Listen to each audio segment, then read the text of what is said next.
مهم سوال دی و دا وخت کم دی د رکوع نه یو سړی را نیغ شه بیرته دا وایي لاس تړل په سینه باندې یا سینې نه لاندې دا څه حکم لري وایي ښه سوال دی ډېر او زموږ دوره کې دا واقع هم دی په دې کې د بعضې علماو رای دا ده لکه ابن باز رحمه الله او د امام احمد نه یو قول دی صرف د جواز چې هغه ویلي که چا وکړه ښه ده که نه کم د دې دوه علماو قول دی چې دا جایز ده نور د هغې نه ماسوا په امت کې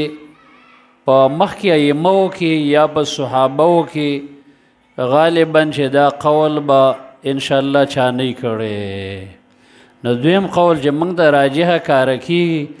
هغه دا دی چې د رکوع نه بعد دا لاسونه به ځوړن نیسي ولې لنډ هغه دا ده چې څوک لاسونه واپس ږدي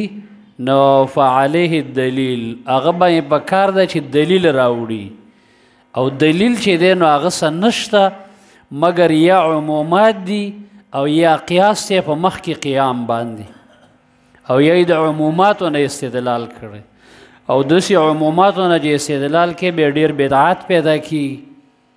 یو سړی به د سنتو نه پس دعا کوي څوک به ورته دا ولې کې وایي ځکه صلات استسقا هم سنت مونځ دی هغې نه وروسته دعا شوې ده او دا هم سنت دي نو دا به بیا په هغې قیاس کوي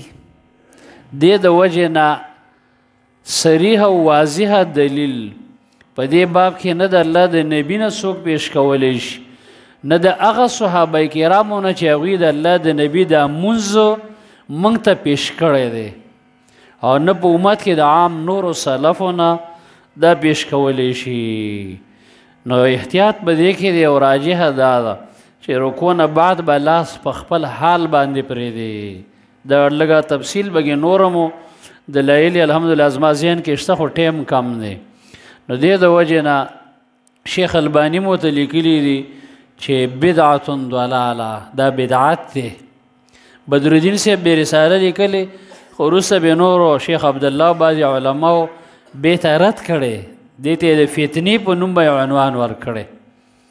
نو په کار دا ده چې په سنت باندې سړی عمل وکړي او د الله نه دعا مو غواړي چې یا الله کم صحیح سنت باندې ما ته د عمل توفیق راکړي خو که یو سړي چې د عمل بې کوو نو مونځ یې ورسره نه باطلېږي او نه هغه داسې بد ګوره چې دی ګینې چې کومه ګناه وکړه یو اجتهاد دی د هغه ځای ته رسېدلی دی نو کوي دی پې الله دې موږ او تاسې ته د عمل توفیق راکړي